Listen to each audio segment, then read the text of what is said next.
Voilà, mes amis, on reprend notre cours avec notre cher et grand ami Eliaou Bocara.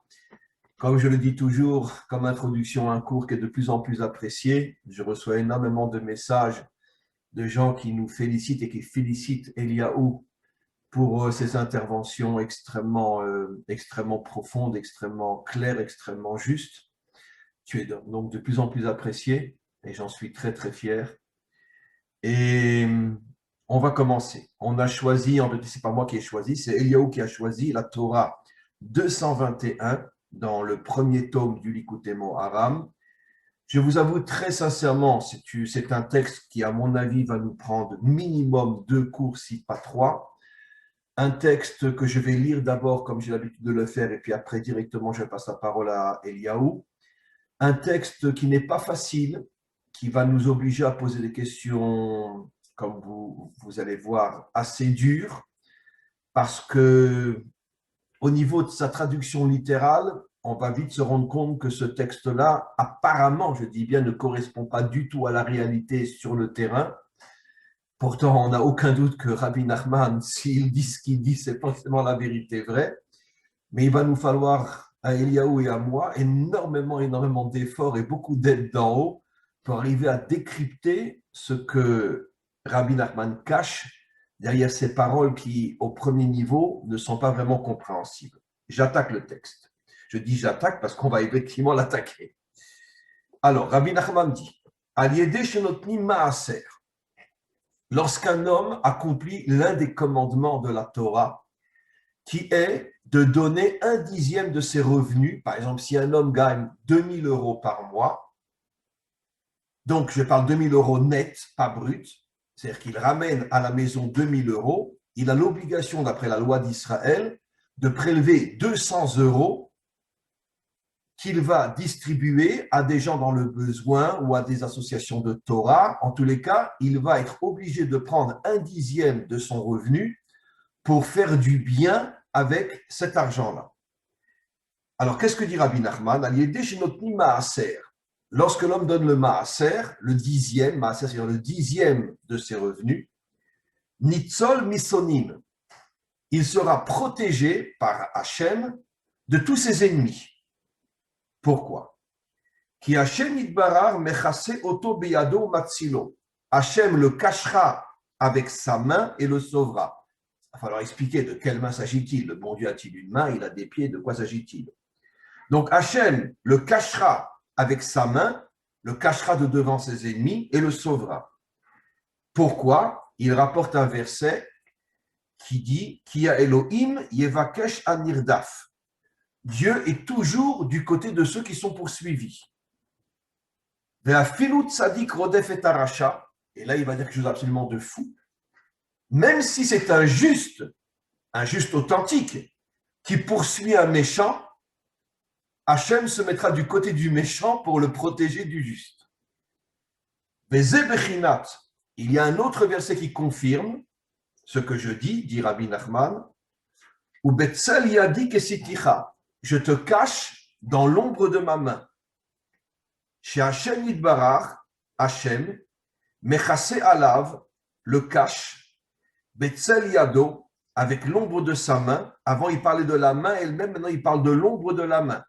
Bon, il est clair, Eliaou, que chaque mot, chaque lettre, chaque espace blanc entre chaque lettre dans un texte comme celui de Rabbi Nachman, c'est des secrets qui nécessitent plusieurs milliards d'années pour les expliquer. Parce qu'au début, il commence à parler d'être caché avec la main, maintenant il parle d'être caché avec l'ombre de la main. Qu'est-ce qu'il veut nous faire dire? Alors, en tout cas, on continue. Ukshe a nirdaf tzadik, quand c'est le juste qui est poursuivi, chez Oussamour l'Hachem Barar, le juste, il est collé à Hachem. Azaï ou Yidbarar Matzilo Meyado. C'est clair qu'Hachem va le sauver s'il donne le maaser. Qui Oussamour l'Hachem Yidbarar, parce que comme il est proche d'Hachem, c'est évident que Hachem va l'aider. Aval. Par contre, que chez un Nirdaf Racha, quand le poursuivi est un méchant, Nimsa chez Urachok Hachem Yidbarar, le méchant il est loin d'Hachem, donc normalement Hachem ne devrait pas le protéger.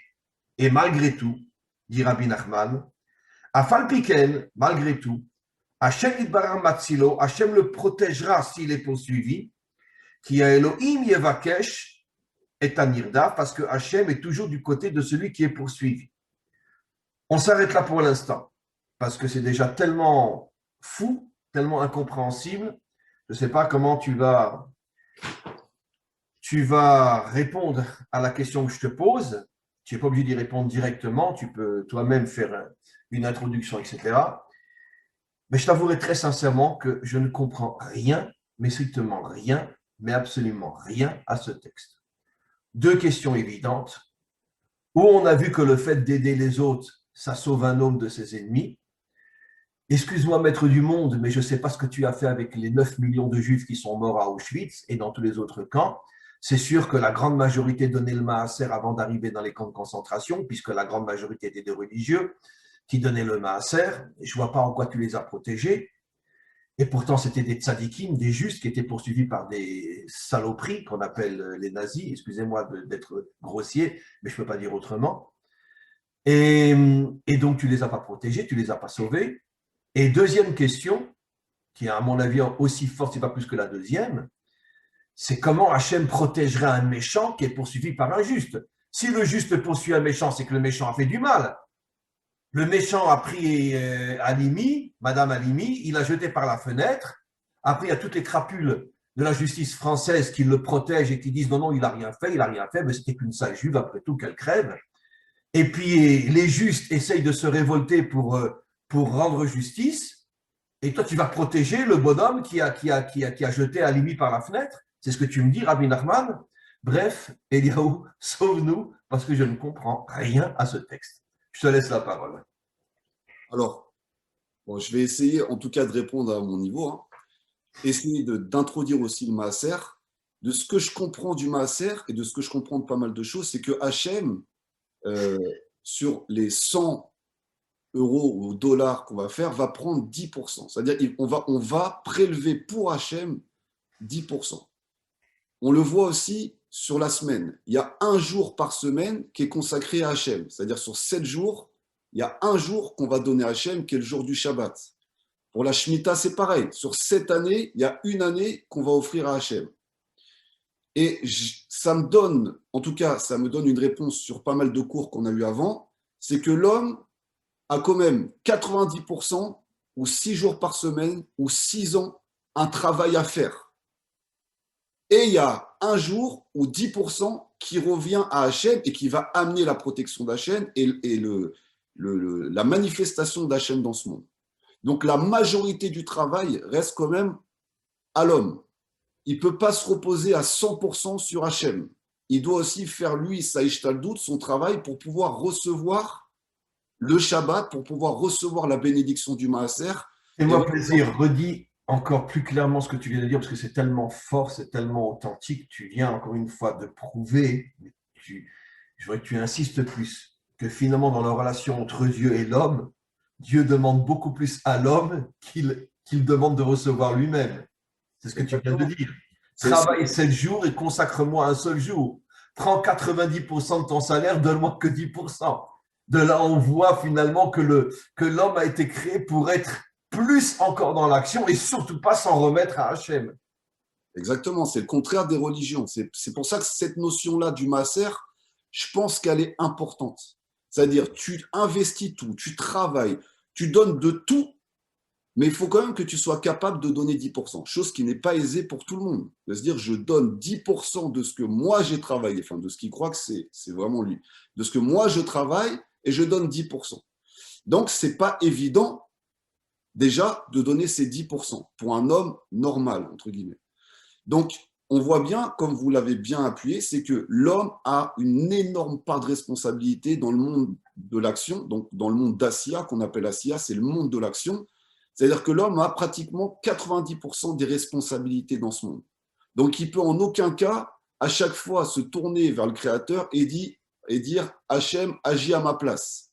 Et on le voit avec le roi David, je prends toujours cet exemple, mais il faisait tout, il combattait, il dirigeait le royaume, il était dans la politique, il était dans tous les domaines, mais la nuit, quand personne ne le voyait, il amenait Hachem, il étudiait la Torah et il donnait cette part à Hachem. C'est-à-dire il savait qu'à chaque fois, tout son pouvoir revenait d'Hachem, même si c'était une part qui était cachée et dissimulée, mais il était dans le monde de l'action. Donc, comment on pourrait essayer de comprendre ça? C'est-à-dire que celui qui donne 10%, il s'amène le Magen d'Hachem, parce qu'il a fait 90% du travail. Il a agi à 90%. Et là, il va pouvoir recevoir. Je rebondis sur ce que tu dis, Elio, parce que tu m'éclaires énormément, j'avoue. Ça veut dire que ma question était, je m'excuse de t'interrompre, mais parce que c'est tellement fort ce que tu dis que je veux voir si on va dans le bon sens. Si un homme, par exemple, bon, a une entreprise, il gagne du pognon, et puis bon, très bien, il donne le maaser, d'accord. Mais dans son travail, il ne construit pas le monde, il ne fait que s'en mettre plein les poches. C'est pas ce maaser qui va le sauver. Si j'ai bien compris ce que tu dis, tu parles d'un homme qui 6 jours sur 7 travaille pour construire le monde. Et que sur ce travail qui lui repart peut-être de l'argent, par exemple, c'est un médecin authentique, c'est un constructeur authentique, peu importe, d'accord? Imaginons quelqu'un en Israël qui est un, comment on appelle Kablan en français? Un constructeur, constructeur. qui développe voilà, les Ouais, immeubles. il a une société de construction, mais vraiment, ses véritables pensées sont de construire des villes pour que de plus en plus de Juifs puissent s'installer en Israël. C'est sûr qu'il reçoit beaucoup d'argent si c'est un véritable constructeur. Mais d'un autre côté, son intention véritable, c'est j'ai choisi ce métier parce que je veux que des millions de Juifs reviennent en Israël. Et que lui, en plus, il donne le maaser. Comme son action est une action constructrice, alors son maaser prend un sens et le protège. Mais si quelqu'un a une société où il ne gagne de l'argent que pour se remplir les poches, même s'il donne le maaser, ça ne le protégera pas? C'est ça ce que tu veux dire? C'est ce que j'ai cru comprendre de tes propos? Non, c'est pas ce que je veux dire, parce qu'on voit que dans le texte de Rabbi Nachman, même le méchant, donc le méchant, ça voudrait dire qu'il fait un argent, entre guillemets, qui est sale. Ouais, et qui n'est pas kadosh. c'est vrai. Même lui, s'il est poursuivi, il pourra jouir de cette protection-là.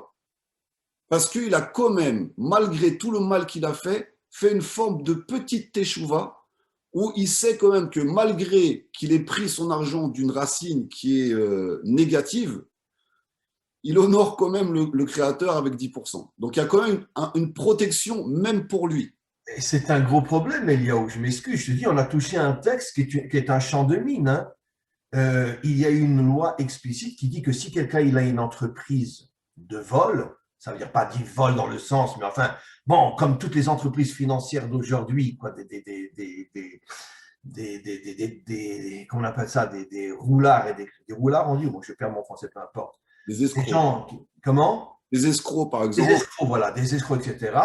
Si quelqu'un, admettons qu'après il apporte, je sais pas moi, il gagne 1 million d'euros par mois dans l'escroquerie, etc. Il apporte 100 000 euros dans une yeshiva. Si le rosh yeshiva, si le dirigeant de la yeshiva sait que c'est de l'argent sale, il n'a pas le droit de le recevoir. Il n'a pas le droit. Je ne dis pas que malheureusement tout le monde le fait, mais il n'a pas le droit de le recevoir. D'accord? Bon, je m'excuse parce que je suis un sale petit orgueilleux, mais moi j'ai vécu cette chose-là. On me demandait, il y avait une entreprise, il y a quelques années, qui me demandait, une entreprise ici en Israël, qui me demandait de venir faire un cours tous les mois. Et il me donnait une sacrée belle enveloppe à la fin du cours. Je faisais un cours d'1 heure, je recevais 2 000 à 3 000 shekels. Et puis petit à petit, j'ai commencé, grâce à des gens qui m'ont ouvert les yeux, qui m'ont fait comprendre que cette entreprise, c'était des crapules, qui volaient les gens. J'ai tout de suite arrêté. Pourtant, avec un cours d'1 heure, je repartais avec 3 000 shekels dans ma poche. J'ai tout de suite arrêté. J'ai dit, je n'ai pas envie de recevoir cet argent-là, c'est de l'argent volé. Donc, j'ai arrêté. Donc, pourquoi je donne cet exemple-là, et je suis loin d'être le seul, tu n'as pas le droit de recevoir de la tzedaka de gens qui reçoivent leur argent en étant des malfaiteurs.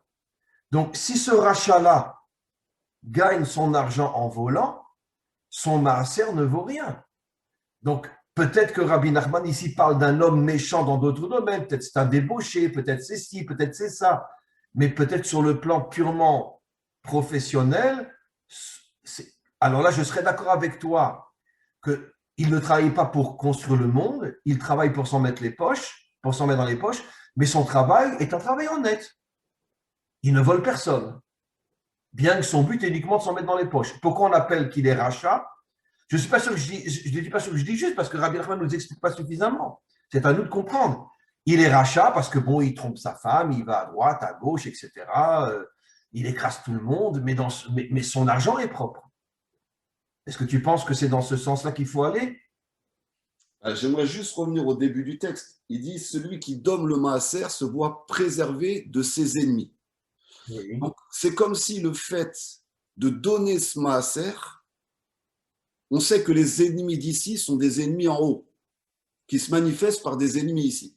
Donc, le fait de donner le maaser, c'est comme si ça annulait la poursuite. C'est comme si, par exemple, imaginons on est dans la jungle et il y avait un animal pourchassé par un lion, par exemple, et qui lançait un morceau de viande derrière pour éviter de se faire poursuivre. Ça empêcherait le lion de continuer à le poursuivre puisqu'il s'arrêterait sur le morceau de viande pour pouvoir manger ce morceau de viande. Alors peut-être que le fait de donner ce maaser à hauteur de 10%, quand il va y avoir des accusations contre cette personne, ça va annuler ça. Parce que on va, Hachem, c'est une des seules mitzvahs où il a dit, vous pouvez me tester sur le maaser, vous verrez que j'accomplis ce que j'ai dit.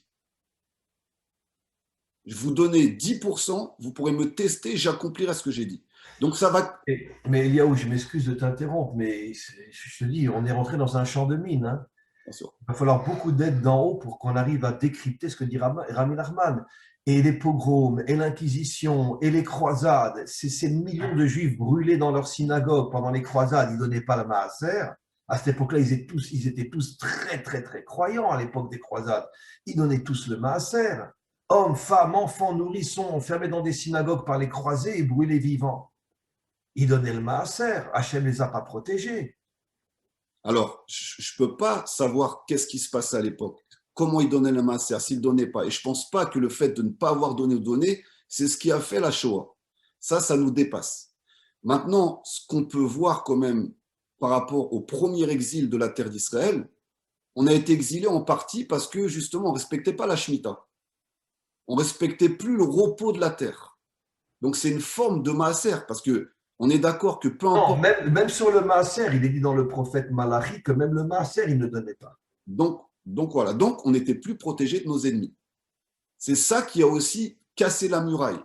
À partir du moment où on n'a pas laissé la terre se reposer, donc laisser la terre se reposer, si on déchiffre, ça veut dire en gros, on a continué à puiser, à faire de l'argent sur la terre. En vérité, beaucoup ne faisaient pas Shabbat non plus. Donc, ça correspond à tous les points que tu as donnés. Le peu que Hachem nous demande de lui donner, on ne le respectait pas.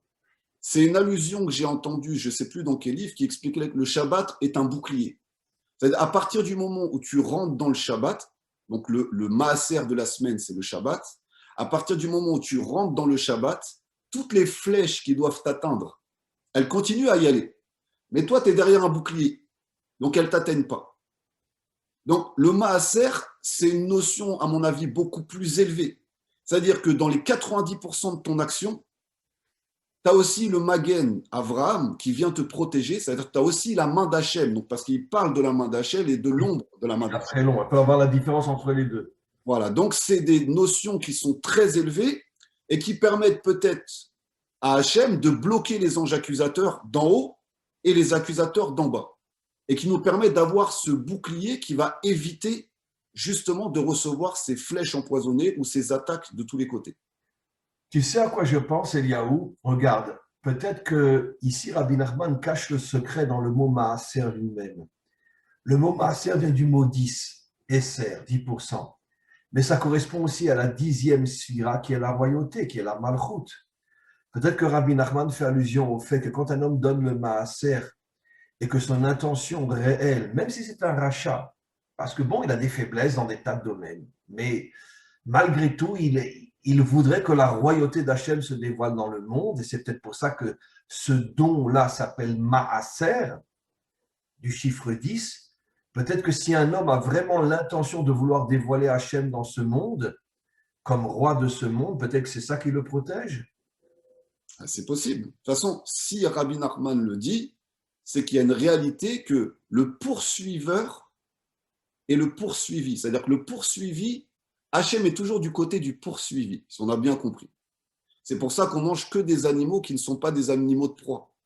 On mange aucun animal de proie comme le lion, les fraies, enfin tous ces animaux qui vont attaquer, qui vont essayer de chasser. Donc Hachem est derrière, protège celui qui est poursuivi. Et on voit même, si c'est ça qui est compliqué, c'est-à-dire on comprend même que même le tzaddik, le juste qui poursuit le rachat, Hachem protège le rachat. Hachem protège le méchant. C'est pas simple. Mais tout ça, c'est lié s'il donne le maaser. Il ne le protège pas s'il n'y a pas le maaser. Et pourquoi spécialement le maaser nous protégerait plus que de mettre les tefilines, que de manger kasher, que de faire Shabbat Pourquoi le maaser, à ton avis? Pourquoi c'est ça qui est le bouclier de l'homme? Bien qu'on n'a pas encore tout compris, mais si déjà, rebondissons sur ce commandement-là, pourquoi le maaser plus que mettre les tefilines? Alors, c'est là on va pouvoir vraiment ouvrir le cours. Parce que le nerf de la guerre, le nerf de l'homme, c'est l'argent. C'est la chose la plus importante pour les êtres humains jusqu'à aujourd'hui, si on est honnête avec tout le monde. La majorité des hommes se lèvent à 6 heures du matin pour aller travailler. La majorité des hommes se tuent pour l'argent. La majorité des familles se détruisent pour des héritages. On voit bien que pour l'argent, l'homme devient complètement fou. C'est une force, une énergie qui est capable de le rendre complètement fou. Donc, s'il est capable de prélever 10% pour honorer la Torah, pour honorer ceux qui étudient la Torah, pour honorer ceux qui sont dans le besoin, pour faire des mitzvot, il a déjà, et on sait que le mot dame est la même valeur numérique que le mot argent, donc l'argent de l'homme, c'est son sang. Donc maintenant, il y a beaucoup de gens qui vont dire, bon... On va dire qu'on ne peut pas vivre sans sang, on ne peut pas vivre sans argent. Exactement. L'argent est le sang de l'homme, en hébreu, dam, damim. Exactement. Et même si hier, c'était l'argent, c'était du bétail, même si demain, l'argent devient numérique, on s'en fiche de quelle matière, de quelle forme prend l'argent. C'est le sentiment de l'homme qu'il a vis-à-vis de cette énergie qui est importante.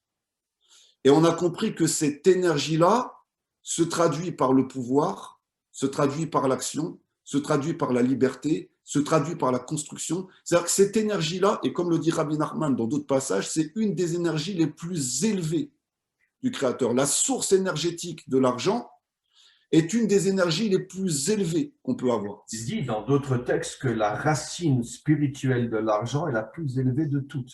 Malheureusement, l'homme, après, falsifie cette énergie dans le culte de son ego, dans tous les domaines, mais au départ, effectivement, puisque l'argent, c'est la vie finalement. L'argent, c'est la vie. Tu n'as pas d'argent, tu meurs. Donc, c'est la source de vie d'une certaine manière, l'argent. Et c'est là qu'il faut être honnête, justement. Si c'est la source de vie, si on a la capacité de donner 10% de cette source de vie, et en plus, il y a une promesse d'enrichissement, c'est-à-dire que celui qui donne 10% pour la Torah, alors si on le voit d'un mauvais œil, bon, ça c'est encore une invention des religieux pour se gaver sur le dos de ceux qui travaillent. D'accord ? Il faut faire attention parce que ça peut amener à ça. Ça peut être vu de cette manière-là. Mais en même temps, quand tu donnes 10% de ce que tu as travaillé à la sueur de ton front et que en fait tu investis, alors toi tu vas investir en bourse. Ok, investis en bourse. Moi j'investis sur HM. C'est mon action.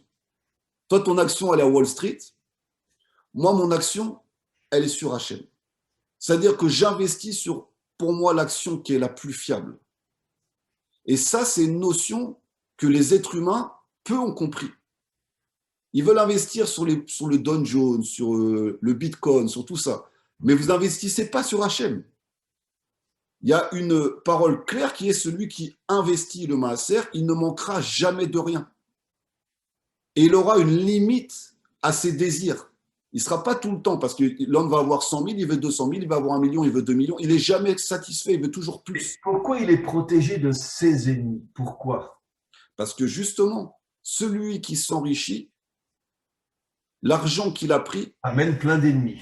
amène plein d'ennemis, et en même temps, on dit tzedaka, donc c'est la justice, et le maaser, c'est donner 10%. Si tu ne donnes pas cette partie-là, eh ben, tu lèses la Torah, tu lèses les étudiants en Torah, tu lèses ceux qui sont dans le besoin, et du coup, leur plainte, leur pauvreté, leur misère, elle monte quelque part.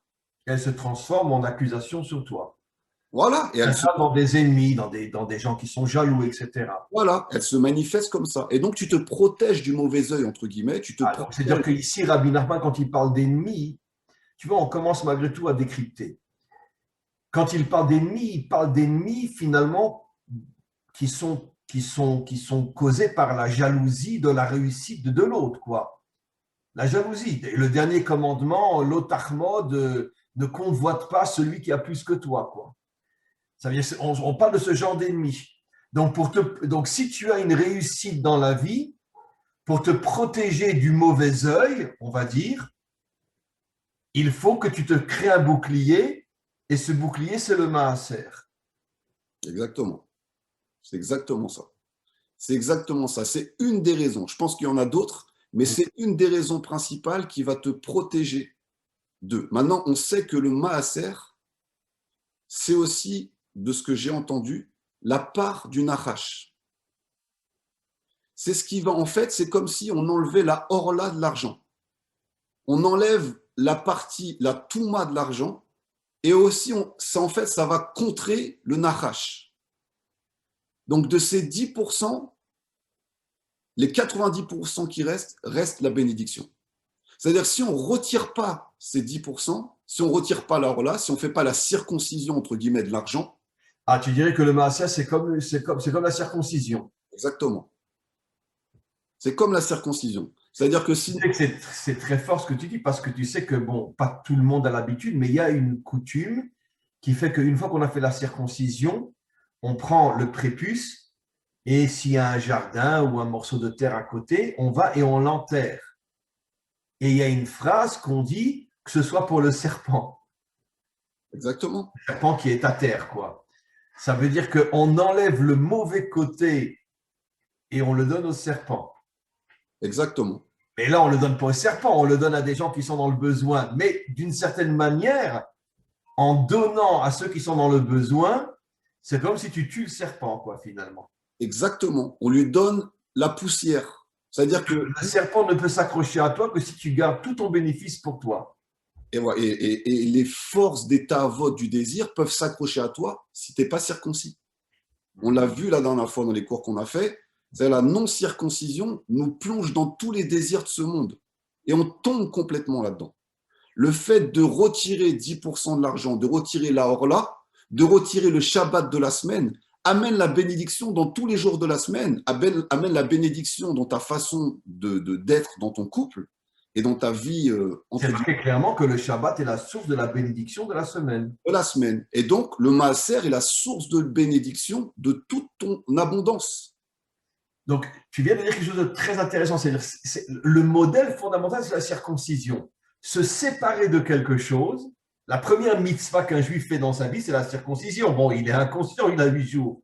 Mais à partir du moment où tu te sépares de quelque chose que tu ne prends pas pour toi, c'est comme ça que tu amènes finalement ta protection. Bien sûr. Et en même temps, on va prendre aussi un vase rempli d'eau. Si par exemple, on veut encore en remettre dedans et on ne l'a pas vidé, il n'y a rien qui va rentrer, ça va tout le temps couler à l'extérieur. Le fait de retirer une partie amène aussi la bénédiction parce qu'on peut de nouveau remplir. Alors que quelqu'un qui garde tout, qui veut tout conserver et qui n'a pas cette capacité, par exemple, de réinvestir dans quelque chose, il va rester au même stade. Donc des fois, il va falloir donner, descendre, se vider de ce qu'on a acquis pour pouvoir recevoir de nouveau. Et c'est une notion profonde d'Hachem. Donc ça, ça nous protège de l'attaque du serpent, ça nous protège de l'ayinara, du mauvais œil, et ça nous protège de l'orgueil, de croire qu'au final, ok, tu as travaillé 6 jours de la semaine, ok, tu as fait 90%, mais il y a une partie qui n'est pas à toi. Et en fait, c'est la partie la plus importante. Ces 10 petits pourcents, c'est quand même la gdoucha. Donc au final, et on le voit aussi avec l'âme. Donc, ce qui veut dire qu'en vérité, dans chaque acquisition de l'homme, il y a une partie meurtrière. Maintenant, si tu la gardes pour toi, elle te tue. Si tu la donnes dans le but de faire du bien, le mal se transforme en bien et tu es protégé. Voilà. Ce serait ça ce que dit Rabbi Nachman. C'est ça le Magen. Et même le méchant, c'est-à-dire même le mauvais, on ne sait pas quel méchant il parle. Est-ce que c'est un méchant au niveau de l'argent? Est-ce que c'est un méchant au niveau des midot? Ça ne peut pas être un méchant au niveau de l'argent. Ce que je te dis encore une fois, la loi est claire. Tu n'as pas le droit d'accepter de la charité de quelqu'un dont tu sais que son argent est de l'argent sale. Alors, je suis désolé, Rav, mais je vais obligé de vous poser une question. Comment ça se fait qu'on ait pris, en sortant d'Égypte, tous les trésors de l'Égypte, alors qu'on savait que tous ces trésors servaient à l'idolâtrie? Oui, mais alors figure-toi que le Talmud pose ta question et il répond, ils n'ont pas pris. Ils n'ont fait que finalement prendre le salaire de 210 ans d'esclavage où ils ne recevaient pas un centime. D'accord. Ils ont pris une partie de leur salaire. Ça veut dire que, attendez, 210 ans on a travaillé pour vous et on recevait un demi-verre d'eau et un morceau de pain, on crevait tous de faim. Alors maintenant on s'en va, donnez-nous un minimum de salaire. C'est dans ce but-là qu'ils ont pris. Donc c'est un salaire. Mais avec ce salaire-là, même si c'est un salaire, et je comprends, mais Hachem aurait pu donner n'importe quel salaire. Il aurait pu faire apparaître des diamants dans le désert. Pourquoi donner de l'or qui a servi à l'idolâtrie et en plus qui va servir plus tard à faire le veau d'or? C'est-à-dire que cet or qu'ils ont pris, au final, va servir à faire le veau d'or. Tu as raison. Parce que dans cette énergie, C'est un argument de Moshe qui a dit à Hachem, si on était parti sans or, on n'aurait pas fait le veau d'or. Moshe a dit ça à Hachem, exactement ce que tu dis. Comment ça se fait? Comment ça se fait que cet argent-là a servi à faire le veau d'or? Eh bien, justement, ça va tout à fait dans le sens de ce qui a été dit. Peut-être qu'ils auraient dû prendre une partie de cet argent-là pour construire le Mishkan, ce qu'ils finalement ils ont fait, mais malheureusement, ils se sont servis pour faire du mal. Parce que quel a été l'ordre d'Hachem tout de suite après le veau d'or? Ah, le Mishkan. Donner une partie. Faites le tabernacle. Okay, il a fait. Ça veut dire qu'en vérité, s'ils avaient pris le 10e pour faire le tabernacle, c'est exactement ce que Rabbi Nachman nous explique. Malheureusement, ils ont pris le 10e pour faire le veau d'or. Ça veut dire qu'ils se sont enfermés dans le mal. Il a fait. Comprends? Okay, ça veut dire, excuse-moi l'exemple, tu prends le 10e de ce que tu gagnes pour aller en boîte de nuit ou tu prends le 10e de ce que tu gagnes pour aider un pauvre. Mais c'est exactement ça la faute du veau d'or. Là, ils ont pris une partie de ce qu'ils avaient pour aller s'amuser. Alors, ça m'amène une autre question. Ça annule complètement le libre arbitre, cette mitzvah. Parce que Hachem garantit que si tu honores le maaser, et on le voit même pour le méchant, tu as une garantie de ne jamais manquer de rien, et même si tu le donnes à hauteur de 20%, de t'enrichir. Là, il n'y a plus de notion de libre arbitre. C'est-à-dire que si c'est fait, il n'y a pas de libre arbitre. Si, tu as le libre arbitre de donner ou de ne pas donner. Ok, d'accord, de donner ou de ne pas donner. Mais on sait qu'Hachem, par rapport aux mitzvot, tout le monde aujourd'hui pratiquerait la Torah si on savait qu'en pratiquant la Torah, on s'enrichit, on est heureux, on ne tombe jamais malade, on a toutes les bénédictions du monde. Tout le monde la pratiquerait. On voit bien qu'il y a des gens qui pratiquent la Torah et malgré ça... Ils n'ont pas d'argent ou sont malades. Voilà. Donc ça aussi, c'est pour équilibrer le libre arbitre. Parce que sinon, tout le monde ferait le choix d'observer les mitzvot. Mais sur celle-là... Mais il ferait un choix qui n'est pas honnête, qui est dans le but de gagner. Okay. C'est pour ça qu'il y a justement, même parmi les juifs authentiques qui observent authentiquement la Torah, il y a malgré tout des malheurs, pour justement ne pas amener les autres à dire, ah ben nous aussi on va le faire pour gagner. Ok, d'accord. Ça veut dire que l'intention serait mauvaise. Donc, ça veut dire que Hachem est obligé, malgré le fait que je me comporte bien, de m'amener des épreuves pour ne pas pousser la majorité de ceux qui après rentreront dans le système thoraïque, mais avec des intentions mauvaises que pour s'en mettre plein les poches à tous les niveaux. Par intérêt. Voilà. Par intérêt. Ok. Regarde, avec ta permission, on fait un petit résumé parce que je crois que on était très mal parti parce que ce texte-là est d'un mystère incroyable, mais je pense qu'on a commencé à avancer juste. En tous les cas, à notre niveau. Donc, le résumé c'est que un homme qui gagne de l'argent fait rentrer chez lui le serpent. Pourquoi? Parce que dans toute chose de ce monde, il y a des énergies positives, mais aussi négatives. Le modèle de donner une partie, c'est la circoncision, précisément dans l'endroit du corps qui est le plus destructeur. En donnant une partie de ce membre-là, tu te purifies. Ça ne veut pas dire qu'on t'enlève ton libre arbitre, tu peux aussi tomber encore après. Mais disons que tu es déjà à un niveau largement au-dessus de celui qui n'est pas circoncis dans ce domaine-là. Après, tu as toujours ton libre arbitre. Tu veux tomber, tombe. Mais tu es plus facilement protégé que celui qui n'est pas circoncis. De la même manière dans l'argent, comme on l'a expliqué, l'argent, c'est la source de vie dans le monde matériel. Elle est donc remplie de forces négatives. Si tu ne coupes pas le prépuce, tu fais rentrer dans ta maison le serpent. Destruction du couple, destruction de la famille et toutes les trahisons qu'amène l'argent. Tu donnes une partie, tu transformes le mal en bien. Et c'est ce qui te protège de toutes les jalousies qui t'entourent. Regardez la belle voiture, regardez la belle maison, regardez comment il a réussi. Ça, on ne peut pas l'éviter. Mais tu te crées un bouclier. Je pense que grâce à Dieu, on a vraiment touché vraiment le point essentiel de ce que dit ici Rabbi Nachman. Alors, je voudrais, parce que j'ai encore que quelques minutes, Eliaou, bien que je t'avoue que franchement, je ne m'attendais pas à ce qu'on arrive à cette compréhension de ce texte-là absolument sublime. Je voudrais revenir, il reste 3 minutes, je voudrais revenir sur cette question. Pourquoi le verset dit que Hachem est du côté des poursuivis? Surtout si le poursuivi est un méchant. Pourquoi Hachem fait... Je m'excuse, hein, Hachem n'écoute pas ce que je vais dire, mais ça fait très cateau, hein, je supporte pas ça. Quand on te frappe sur une joue, tends l'autre, Hachem est du côté des faibles, du côté des poursuivis. Non, je supporte pas ce discours-là, moi. Alors j'aimerais que tu m'expliques comme un juif. Ça veut dire quoi, Hachem est du côté des poursuivis? Ça veut dire quoi? Alors peut-être qu'on va essayer de le prendre à l'envers, c'est-à-dire quand on voit les 10 commandements, donc là aussi on a encore le chiffre 10, mais tu ne convoiteras pas. Donc convoiter, c'est poursuivre ce qu'a l'autre.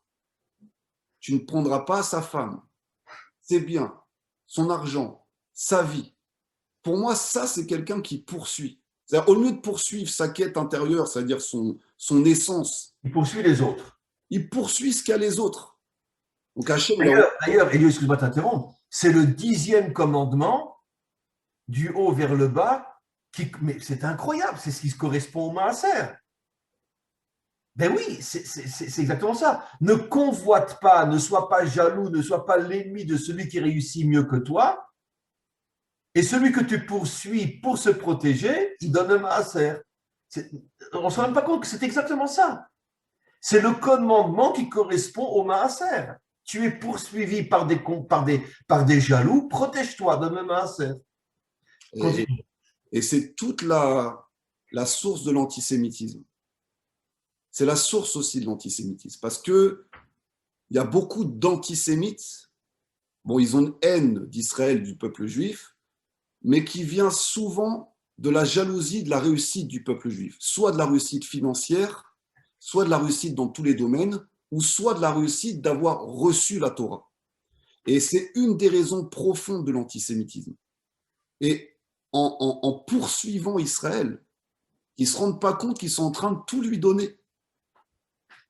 Associe-toi à Israël, associe-toi à la Gdusha au lieu de convoiter. Parce qu'au final, tu vas révéler ton rôle à toi. Ton rôle en tant que Bnei Adam, ton rôle en tant que nation, que Israël n'a pas.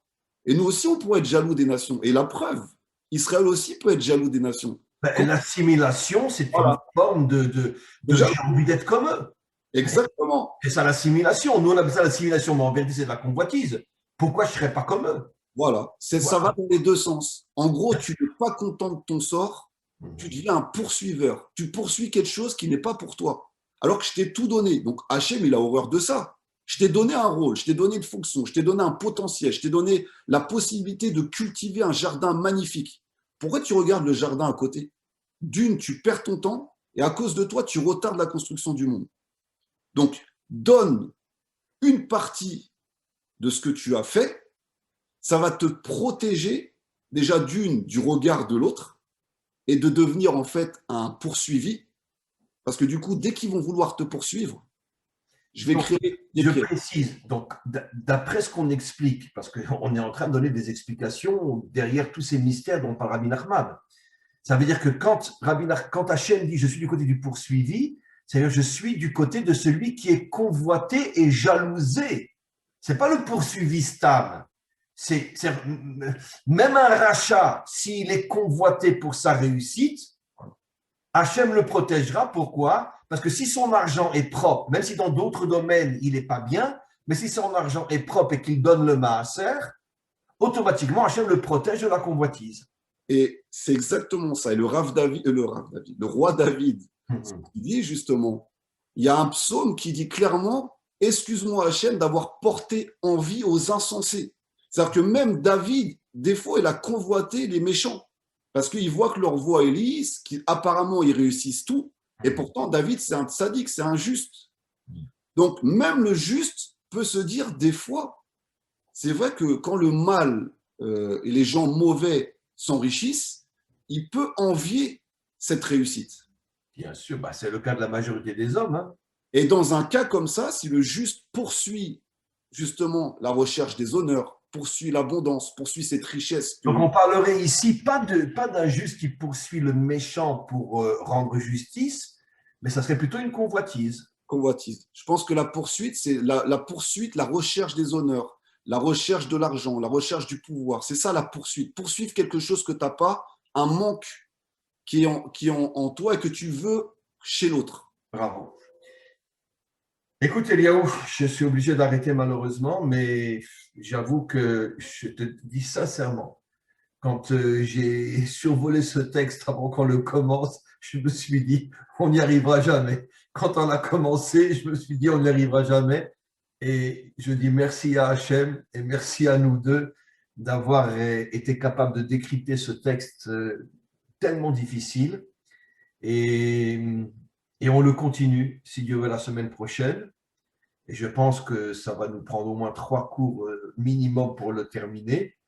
Et, et voilà, en attendant, en tous les cas, merci à Hachem et merci à cet échange entre nous qui nous a permis d'éclaircir quelque chose d'absolument fabuleux. Je ne m'attendais pas vraiment à des explications à ce point profondes, claires et authentiques quand j'ai survolé ce texte juste avant qu'on commence notre échange. Et Juste une chose, Rav, je pense que les Hébreux ne se rendent pas compte de la hauteur de cette mitzvah. C'est-à-dire, on a à portée de main une mitzvah aussi puissante que le dôme de fer. C'est-à-dire que le dôme de fer, c'est oui, puissant, mais la mitzvah du Maaser, on ne se rend pas compte comment elle nous protège. Et je pense que les nations aussi ont cette capacité aussi peut-être de donner le Maaser. Je ne sais pas si c'est une mitzvah qui fait partie des lois noachides, j'en sais rien, mais cette mitzvah de pouvoir oui, donner, puisque une des lois noachiques, c'est de rendre justice. Et comme l'enseigne nos maîtres, la priorité de rendre justice, c'est d'aider ceux qui sont dans le besoin. C'est ça la vraie justice. Donc, d'une certaine manière, tous les Bnei Adam ont aussi cette obligation d'aider ceux qui sont dans le besoin. et c'est Absolument. magnifique, ça ne devrait même pas être une obligation. C'est-à-dire que en fait, Hachem nous donne 1/10 de son pouvoir. Je vous laisse vous enrichir et avec cette partie de cette richesse, vous pouvez être comme moi. Vous pouvez aussi aider déjà d'une à diffuser ma lumière dans le monde, donc la Torah, la vraie Torah, on est d'accord, et aussi aider des gens qui ont besoin de vous. Et peut-être un jour, Chas Shalom, ça sera vous qui serez à cette place. Donc, on a ce pouvoir-là d'Hachem de pouvoir aider Et en même temps, Hachem nous protège, comme il explique Rabbi Nachman, avec sa main. C'est-à-dire, grâce à ça, on crée un bouclier que nous, on ne voit peut-être pas, mais qui empêche toutes les convoitises et toutes les stratégies de manipulation pour s'accaparer ce que l'autre a, depuis Caïn et Abel, hein, ça a commencé déjà, et qui va protéger en fait la personne ou le peuple ou les nations de se faire kidnapper ou piéger par cet esprit de convoitise. Tu sais, sur quoi je rebondis, tu sais, au tout début de la Hamida, on dit Magen Avraham, tu es le bouclier d'Avraham. Et Avraham, c'est le symbole de la bonté à l'égard de ceux qui sont dans le besoin. C'est exactement le cours de Rabbi Nachman. Du Chesed. Pourquoi on ne dit pas Magen Yitzhak, Magen David ou Magen Moshe, Magen Avraham, pour dire que celui qui donne, il est protégé par Hachem. Protégé. Donc, merci beaucoup, beaucoup, beaucoup, beaucoup, beaucoup, Eliaou, et j'ai hâte qu'on se retrouve pour continuer ce texte absolument sublime. Je te remercie de l'avoir choisi, et puis tu choisiras aussi les prochains. Merci beaucoup, Rav. Merci pour ce. À très, très bientôt. Je dois maintenant filer, et on se retrouve très, très, très bientôt, Eliaou. Au revoir. Merci beaucoup. Au revoir.